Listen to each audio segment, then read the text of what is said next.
Fat guy. I'm the fat guy, right. Typical. Just because I like wearing women's clothes. Right, okay. That's a coincidence. Oh, Jesus. Is that Grant Dooley with a suit on? I've never, yes, it is. Jesus. Grant, that's a good picture. Who did you pay to do that? I've never seen Grant with his grown-up clothes on. Hey, Grant. How are you, mate? Good to see you, mate. Yeah, good to see you, Grant. I was just denigrating you, mate, because your image, your work image has got a suit and tie on. And I swear to God, I would have walked right past you if I'd seen you in a suit and tie.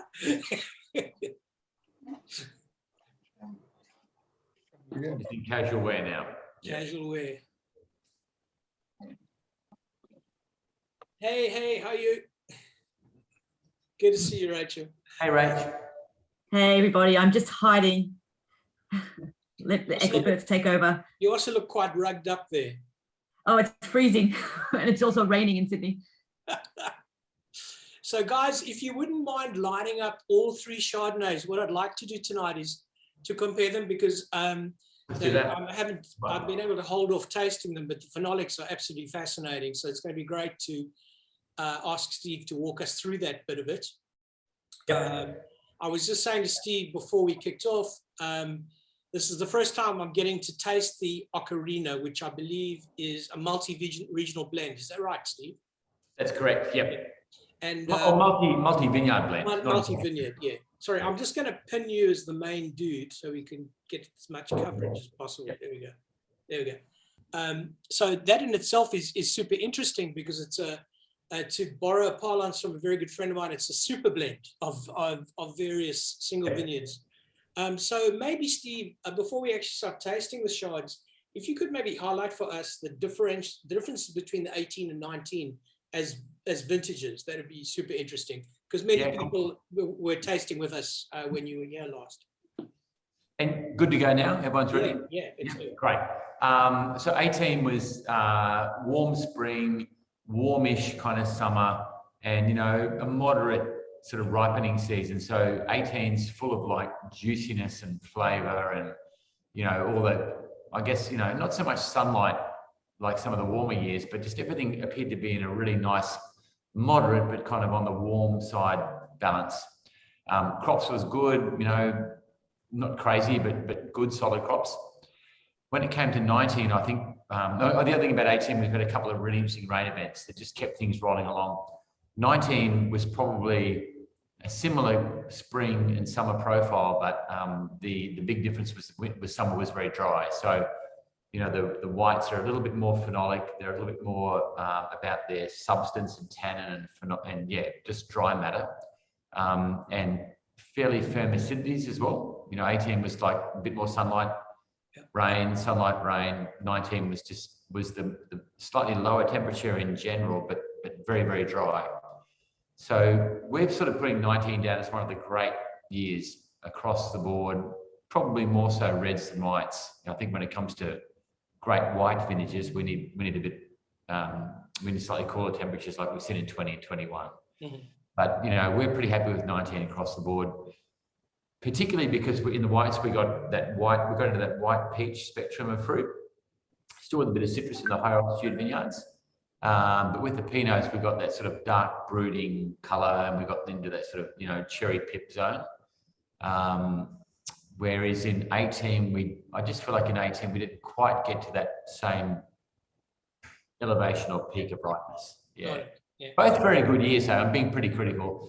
17, 18, 19 are three really, really great years in a row. We really couldn't ask for three better years. Yeah. So we're sort of thinking a bit. We won't talk about 20 in terms of production levels tonight, because it might depress everybody. Might get depressed, yeah. I start drinking, yeah.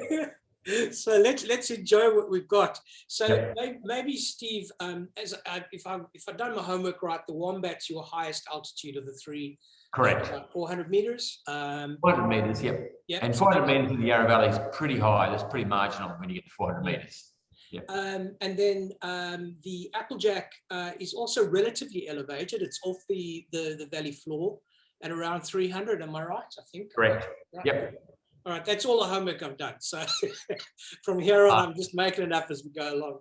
I've got to just say to you that what I love about the phenolics on the Ocarina, and I don't want to become too much of a bromance with it, because I'm a little obsessed with amphora as a cultivational technique.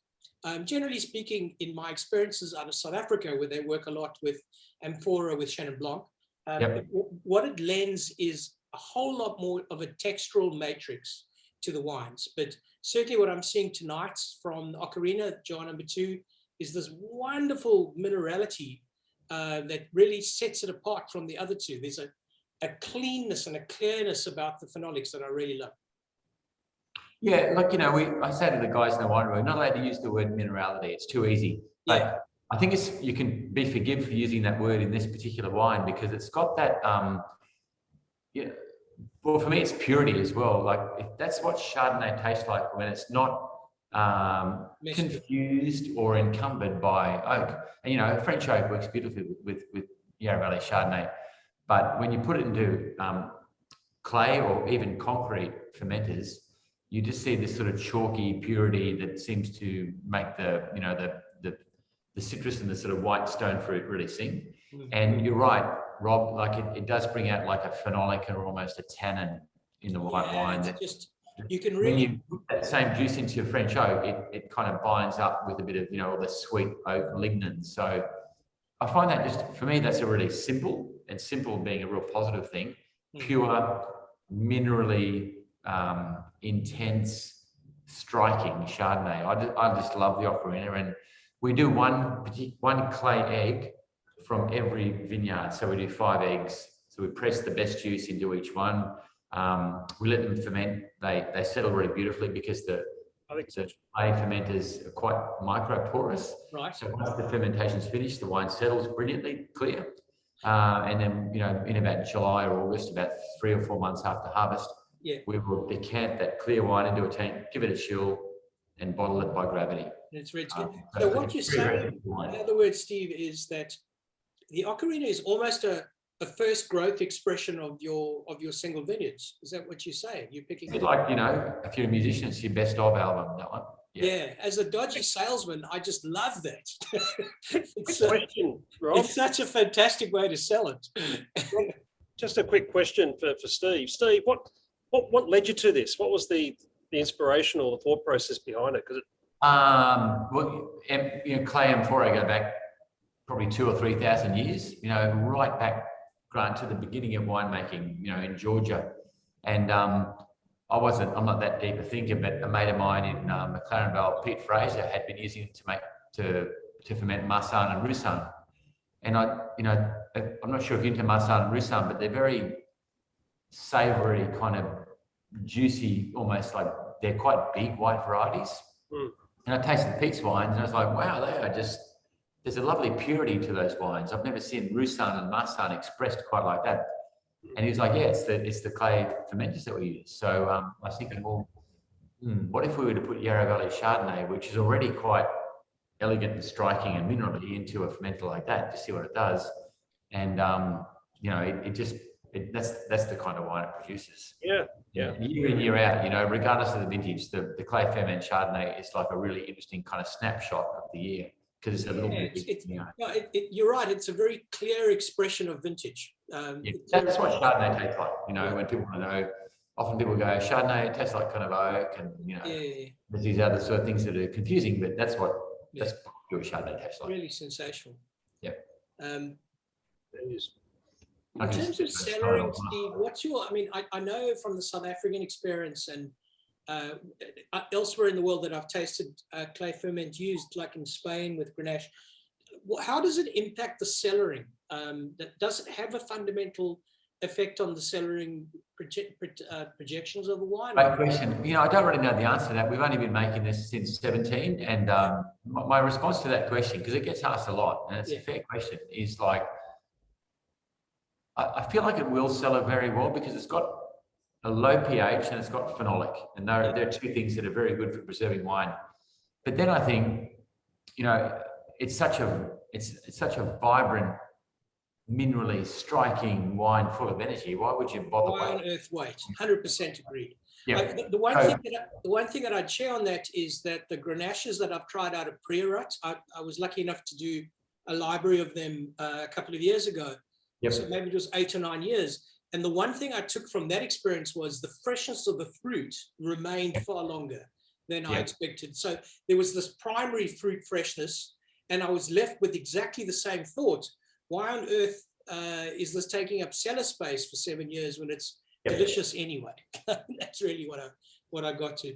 The bad news is we only have we have less than 2 cases of that left now. The clearly our database has drunk this wine more often than I have, because they just picked the holes out of the Ocarina the moment Lou listed it. But I'm totally in love with it. So that's 95 points from Mike Benny. And $59.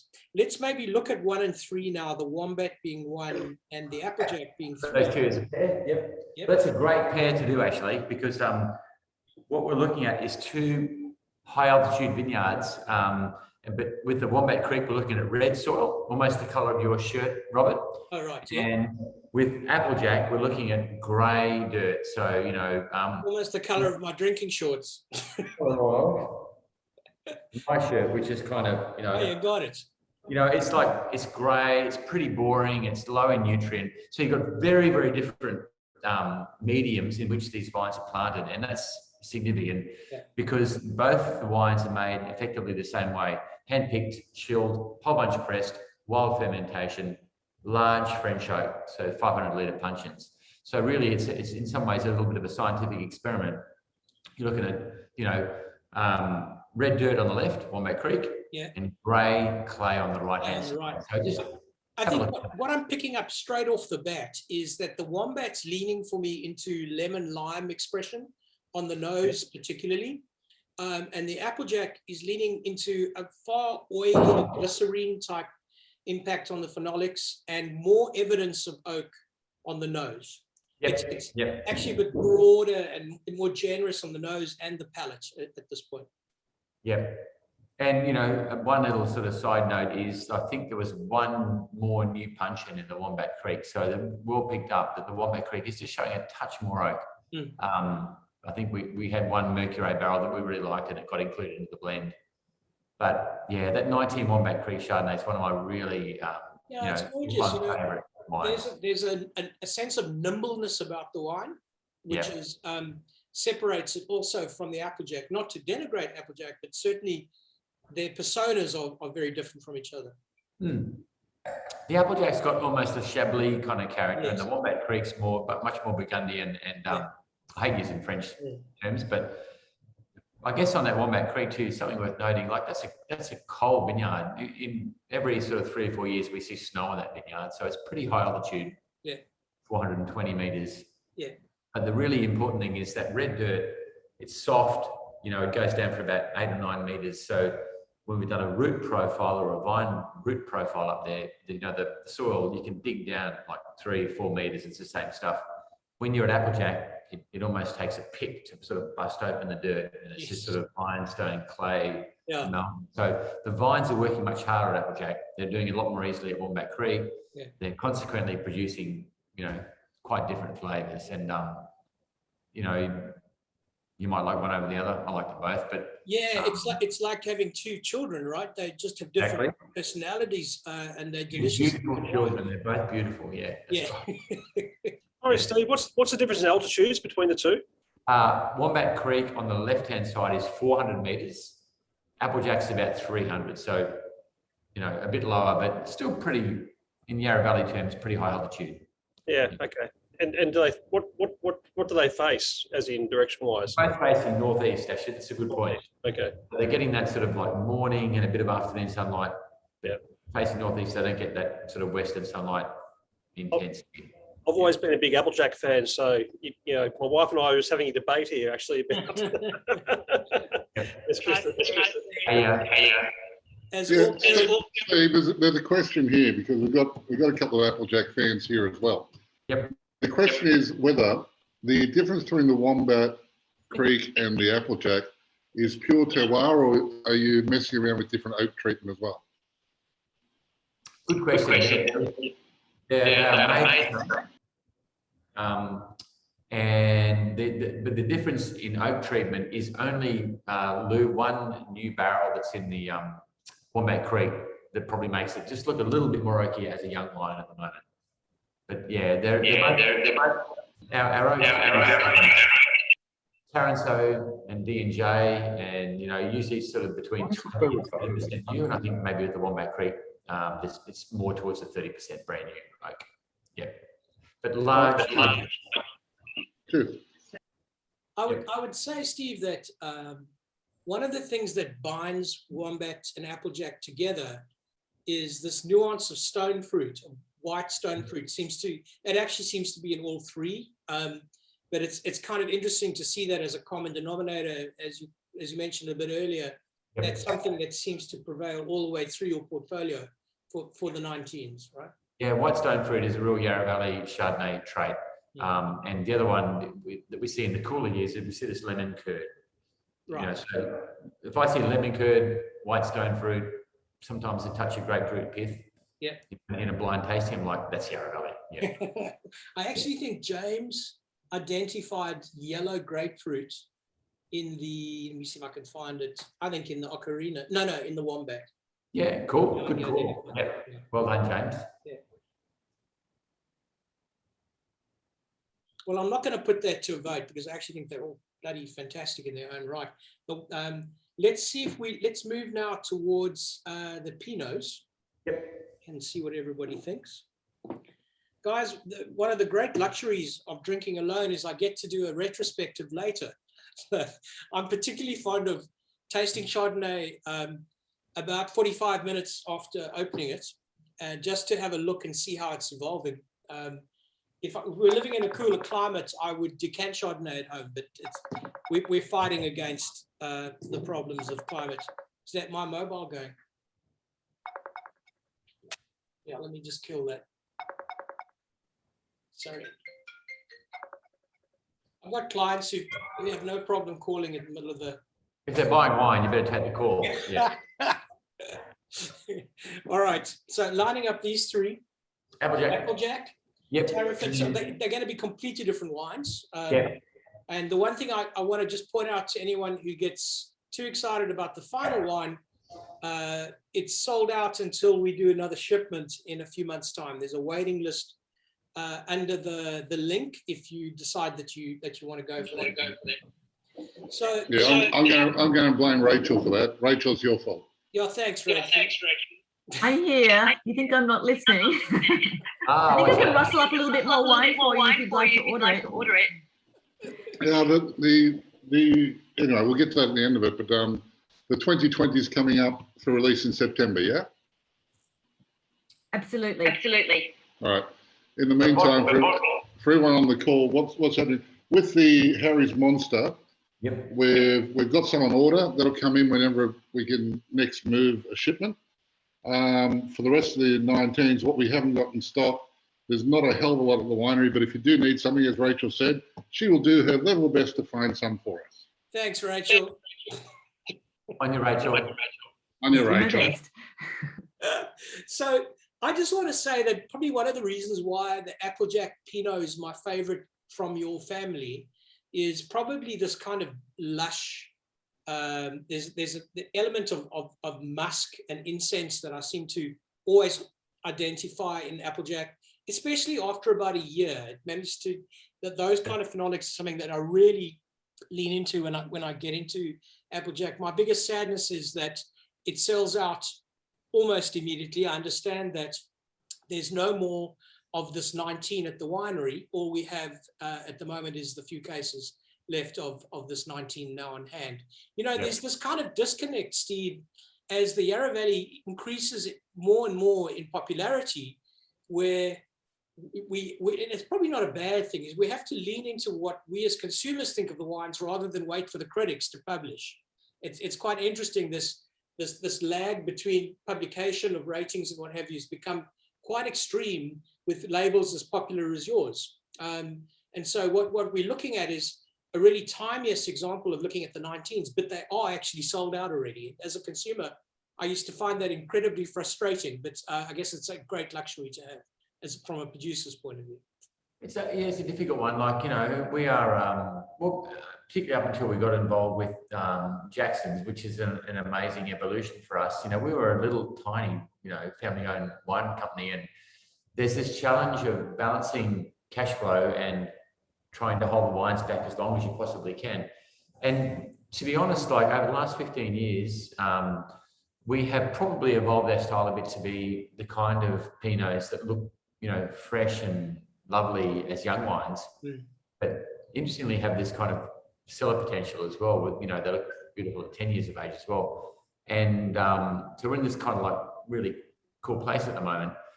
And I've got to admit that I love the older I get, the more I enjoy just like the energy and freshness of these young wines. So beautiful. I'm really happy to release them young, because I think there's primary characters in Pinot Noir that, particularly the way we make our wine with carbonic and semi-carbonic maceration. Yeah.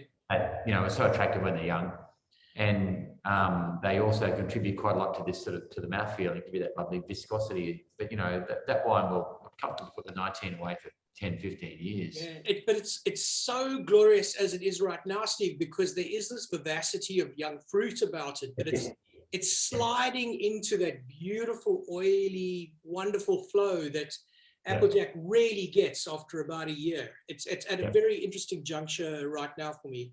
And that thing that I was banging on about, those, maybe I'm way off beam, and I'm sure Lou will correct me if I'm wrong, but I think that whole musk incense thing is something that I really, really look for in Applejack. And it's definitely starting to give that up now. Yes. So it's not something that comes early. It definitely takes a little longer to manifest, but it's so beautiful. Yeah. I'm not quite sure this fits Steve, but Kristen and I are both talking about toffee apple. Yes. Yeah, like in Grant, I love that description, that toffee apple, that red kind of like burnt cherry character. I really like that.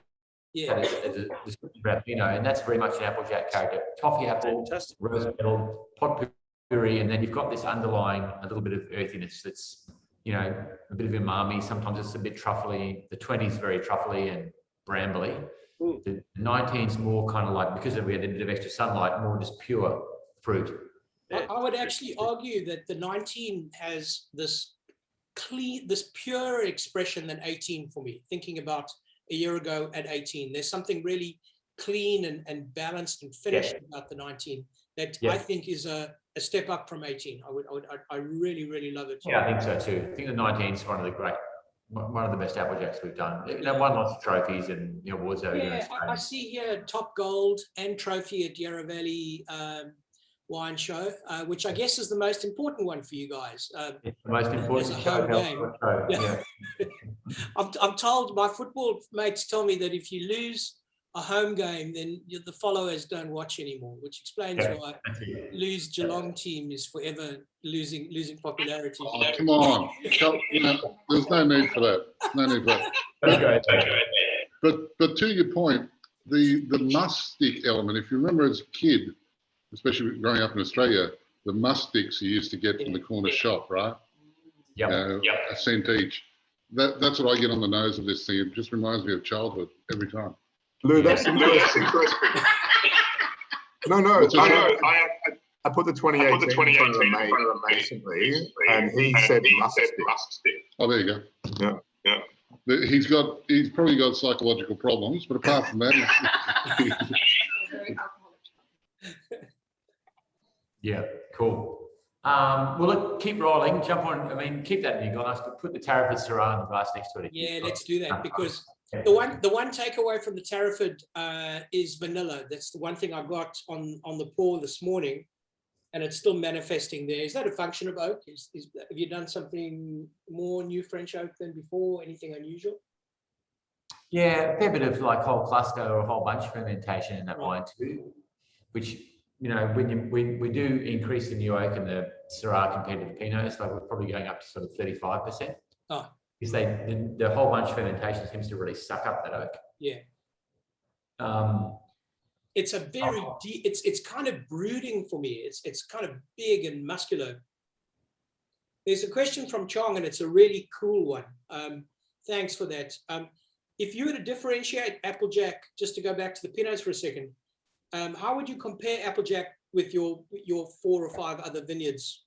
Maybe not the New Zealand one, maybe just the the Australian ones. I mean, the most important thing is the component we've been talking about, particularly for the Australians, is that musk stick character. Primavera is more in the kind of like, it's very much in the rose petal end of the spectrum, really, really pretty. And Applejack's got a bit more sort of seriousness to it. And Primavera has a really viscous, soft, juicy palate, whereas Applejack's a bit more refined, a bit more sort of tightly strung. Sexton Vineyard, which is the warmest of the four sites, is always the most tannic and dark and brooding. So it's sort of like the more full-bodied of the Pinots. And I'm not sure if you guys have seen the Fatal Shore, the Tasmanian single vineyard wine, but I don't think we have. No. Maybe not. That'll come anyway. But that's like striking dark, lots of tannin. It's keeps the sunlight down there. So a whole different sort of ball game. Yeah. And Wombat Creek, we only make Wombat Creek every now and then because we only get a tiny amount of fruit from up there. But it's really almost like a graphite and a very red raspberry character to it. Has a sort of a bit of that sort of lollipop. Candy cane kind of thing. Candy thing going on as well. Yeah, but very much a graphite lead pencil, almost a white pepper character to it when the Wombat Creek Pinot is made. Yeah. So Applejack is probably the more serious one that strikes right in the middle there. Yeah. Going back to that Tarraford now, there's a really very ultra glossy kind of patina to the nose, really streamlined. Many other winemakers would end up with a wine that's tannic and chunky, but you don't have that here. You have something that's really elevated and sculptured, and that's really quite an achievement. Well, we often talk about that wine as, it's a Syrah or a Shiraz made by Pinot Noir producers. Yeah. So it's made with the same techniques and the same philosophy, which is hand picking, very gentle fruit processing, whole bunch, whole cluster, or whole berry, carbonic or semi-carbonic maceration, and none of that sort of like South Australian plunging fermenters. We do it in open vats, but we sort of drain and we return by gravity. So it's lots of aeration, but not much mechanical work. And my reason for that is to try and tease out some of that perfume. And Syrah, we regard Yarra Valley Syrah as being one of the perfume breads. We don't see it as being a full-bodied wine. We see it as being the big sister or the big brother to Pinot Noir. So, the ultimate test really is jumping from a Pinot to a Syrah, and that gear change was by no means a difficult thing to do.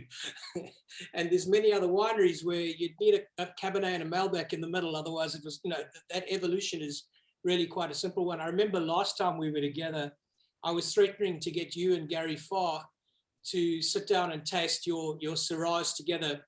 I'm fascinated with this notion of Pinot winemakers making other varietals and what that kind of winemaking charisma has as an impact on the final wine. And I'm determined to figure that out sometime. That would be good fun. Let's do that. It'd be like World Championship Wrestling. But hell yeah, it'd be amazing.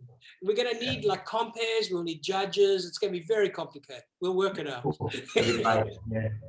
I like Gary. Gary's one of my kind of like heroes, actually, because not necessarily because he makes the greatest wine in the world, but I just love that pathway that he's taken. He's gone, that's what we do. You may not like it, but that's our style. Yeah.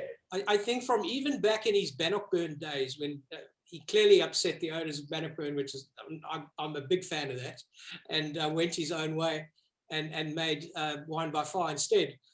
His entire career, you're absolutely right, is doing it his way, and no one must get in the way of that. I think he's an extraordinary done, and he's made a huge contribution to the Pinot scene in Australia. Oh yeah, massive, yeah. So we'll definitely figure that out at some point. Yeah. So back on the Syrah, just one other thing is, obviously Australia has a sea of beautiful Shiraz from the warmer climates, from Barossa, McLaren Vale, all over the place. So, we don't want to try and make big, full-bodied wines. We can't do it. But what we can achieve in the Yarra is that lovely blood plum, almost a sanguine character to these wines that is quite savoury and probably much more aligned with, what's coming out of the Rhone Valley more than it is from South Australia. And find that really interesting. So when we do a benchmark tasting of Syrah in the winery, we usually do Crows, Hermitage, and Cornas and stuff like that. Adelaide Hills, maybe Hawke's Bay. We won't put a Caravella or a Barossa wine in there because it's just like another variety, It's quite funny. Exactly. Yeah. I was quite lucky to do a tasting of Rhone 9 and 10s the other day with the database online, and it was just so incredible to look at those jewels side by side. I've been sending off demands to redo that tasting on a daily basis. We'll definitely have You've got a good job, hey. You got a good job, I reckon. Mate, it's tough to do. It's tough to do. Wow. All right, let's have a look at Harry's Monster. Your son, it's named after your son, right? Not my son, no. But, is it Phil's son? Phil's son, yeah. Oh, okay. Who's now the brewer at this amazing brewery, which you probably can't quite see, but through the window there. Okay. So Harry is now 23 or 24 years old. When he was a young guy, when I first joined Phil, he would have been sort of 7 or 8 years old.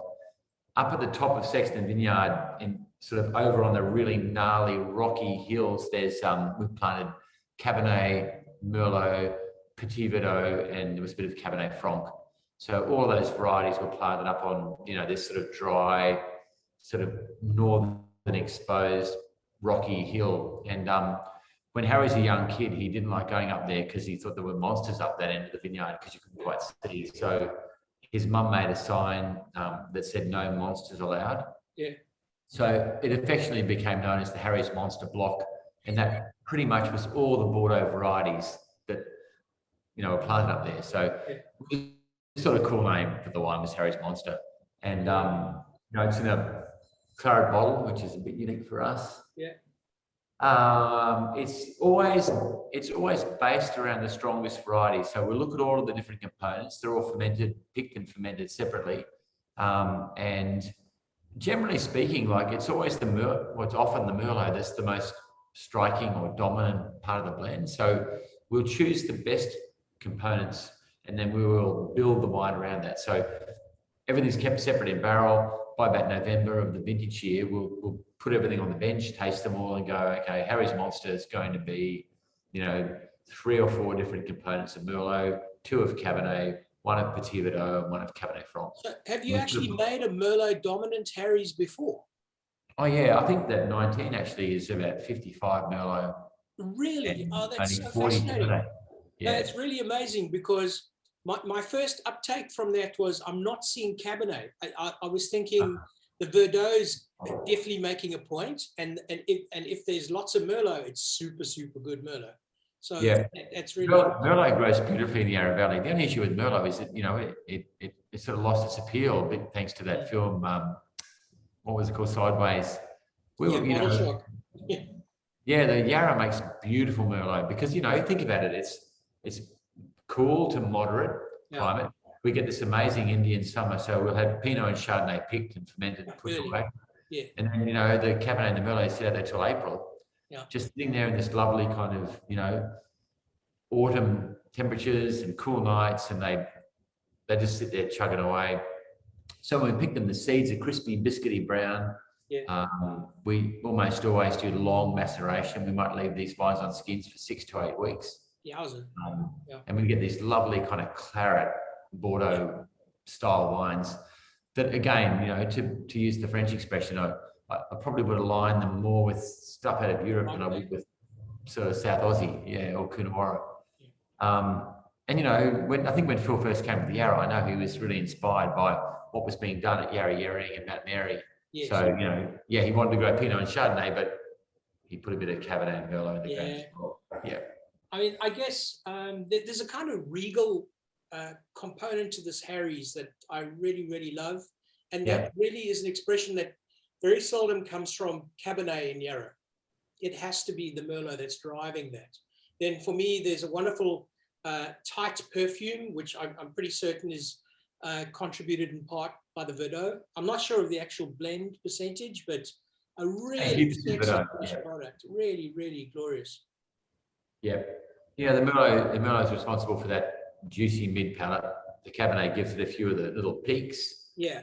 And I think you're right. The Petit Verdot really lifts the perfume and gives us this beautiful color. Like, we don't need to add any acid to this blend. It's always a mystery to me how the smallest contribution of a varietal makes this incredible impression on the finished product. I'm thinking of Shiraz Viognier. We were doing the Standish last week with Dan, and 1% Viognier just blows that blend out of the water. It's extraordinary how the very, very tiniest of blend makes all the difference in the finished product. Yeah. 1% is, it's 1 in 100, like, but it's significant when you're talking about varieties like Viognier or Petit Verdot or, Gewürztraminer in a white blend. They're significant amounts of... They're troublemakers. So Mark's asking about the alcohol in the Harry's. Ooh. It's deceptively low for me. Like drinking it now, I'm not getting heat. No, I think it's like 13.7 or 13.8. We label it as 14 because it was a nice number. Yeah. But we rarely get alcohols above 14%. That's pretty rare. Oh, okay. 19 was a drier, higher sunlight, warmer year, so the alcohol's a little bit higher. And Dan's asking about the percentage of Verdot in Harry's. I'm pretty sure the 19's like 1.5%. Yeah, that's extraordinary. Overall, really. It does my head in. That's the slightest contribution. It's really amazing. I love that stuff, hey? And Grant's asking about the age of the Harry's Bordeaux varietals. How long have you had them? The vines are going into their 24th year. So, and vineyards are a bit like sort of athletes. We think anyway, they misbehave a bit when they're young, they sort of get to that 17, 18, 19, 20, 21, 22, 23, and they really hit their peak. Yeah. And then you kind of like they've found their feet, they've found the nutrients in the soil, they've found water, they're established. And really the 24, 25, 26 seems to be a real interesting era because, and I can say this with confidence because I've seen it, I've watched our vineyards go from being little baby vines to being, 25, 26 years old. They seem to have hit a real sweet spot now. It's like they've found their place. They set a really balanced crop.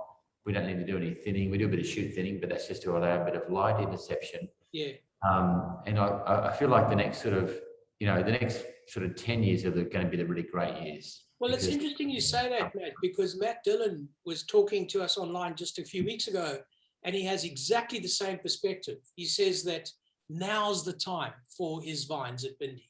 This is the time that they actually are coming into their own. They finally kind of got to that. You can see it, Rob.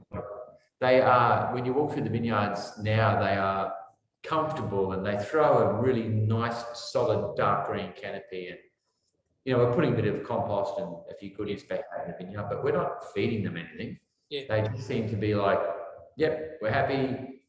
We know you, you know us. The relationship's kind of cool. And I just love that stuff with vineyards. It's like actually getting to know each other, and it's a relationship that you begin, and that's why it's so good to be in a place for 15 years because you can see these relationships and age.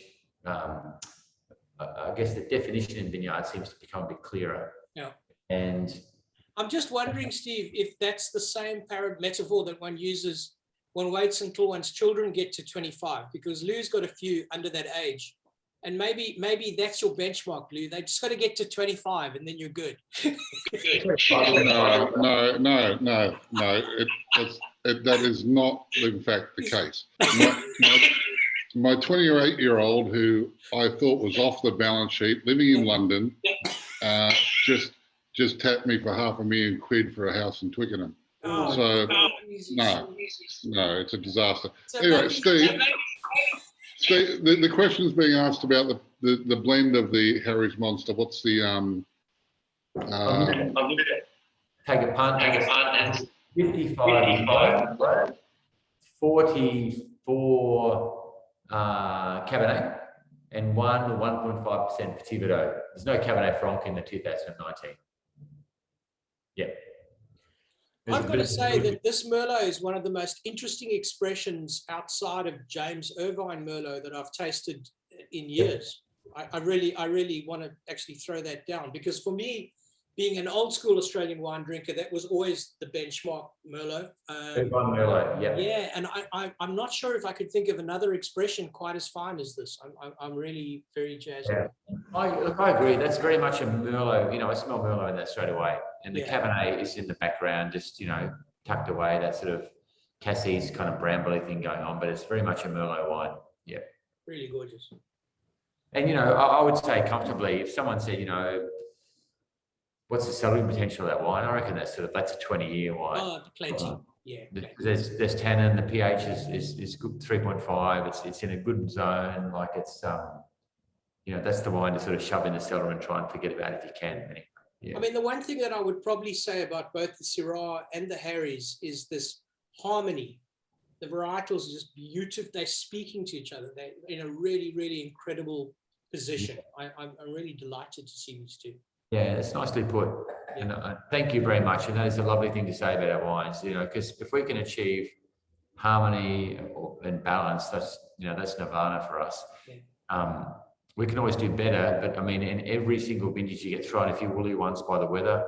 Yeah. And the challenge is to achieve, you know, an equilibrium or a balance in your wines. And I love the word harmony. It's a great way to describe wine. Oh, great. Yeah. Excellent. Well, Steve, sorry that we gave you such a hard time on that spot. We haven't even started yet. I want more Applejack Pinot Noir. Yeah. Singapore demands it. But listen. Hard to disagree, Lou. That's right. Sorry. Applejack is extremely short on the next one. Of course it is. Unfortunately. Yeah. Where's the love, Rachel? Where's the love? Yeah. It's all there. I'm fighting for you.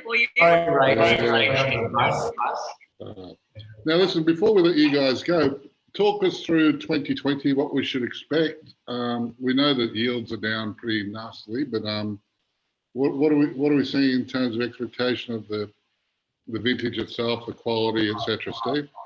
Look, we'll do this tasting again with the 20s, but the challenge with the 20s is obviously going to be volume. You know, we had tiny yields, so the wines are pretty precious. But one thing I will say, and we've been tasting 20s quite a lot lately with different media and press, is that their personalities. It's a very cool year, 20, like extremely cool. And I would say the personalities of each vineyard is a bit more extreme. So, you know, Tarraford's quite Tarraford, which is, you know, for us is like a Chablis, you know, very much that kind of like very much white peach skin and sort of in the citrus zone. Sexton's very Sexton, which is that lanolin kind of almost rosemary character from the Gingin clone. You know, Applejacks and Wombat Creek are both high altitude, very cool vineyards. So they're both strikingly cool and minerally. And the Pinots are highly perfumed. Sexton's quite tannic and quite dense, but Applejack is very much in that umami, brambly thing. Primavera is like the super musky, pretty one, and Wombat Creek's off the charts. So yeah, the big difference is the amplitude in each vineyard is quite strikingly different, and that's just an extreme cool year. So winemakers are loving 20 because, you know, you can wax on about them, but unfortunately for the consumers, they're going to be short and they're going to be precious. So you know, grab the 20s when they come out. So Steve, the wines had a better 2020 than the humans did? Yes. And look, if I can just spend a minute telling you about the 20 vintage for us, because we were just talking about it before I came down tonight, actually. It was, you know, everyone went into lockdown, but in vintage, you're sort of in lockdown anyway. You know, we go from a team of 3 to a team of 10. We all end up just sleeping, working, walking around vineyards, sleeping, working. And this goes on for like 6 or 7 weeks. And so lockdown happened like right in the middle of vintage. And we brought our chefs out to the vineyard to pick, our baristas from the cafe came out to pick. I ended up cooking for the winery crew because the restaurant's shut. So there was all this food in the restaurant. I said, well, you know, we've got to feed these guys. So we went to this crazy kind of Lord of the Flies, 1984, you know, there was all these kind of funny things going on in the winery. And we had a particularly special group of people that year too, like really a German and a girl from Oregon and just a really lovely synergy in the group of people that work with. So we became very close, good mates. You know, we ate together every meal, and it was just sort of like a bit bizarre, really. And yields were low, so the work wasn't crazy, but so the wines have kind of got an extra special kind of tweak to them. And so emotionally it's quite an important vintage, but I think the proof's in the pudding. The 20 wines are quite spectacular, but the only issue is there's not much of them. Yeah. I can't wait for Rachel to give Lou as much as we can physically carry. Singapore will, of course, get the full application. Yeah. And I think I've got a Lord of the Flies t-shirt somewhere. So next time we hang out, I promise to wear it. Yep. But Steve, thank you so much for tonight. It's been fantastic. Thank you, guys. I really appreciate you all hooking up, and so much fun. It's so great to do these things. So it's very cool. And I'm going to hold you to that that Syrah showdown with you and Gary. We'll work it out. You're on. Yeah. Can we have awesome. Thank you, everybody. It's been a great night. I appreciate Thanks, it. everybody. Thank you. Ciao, tutti. Bye-bye, everybody. Bye. Hey.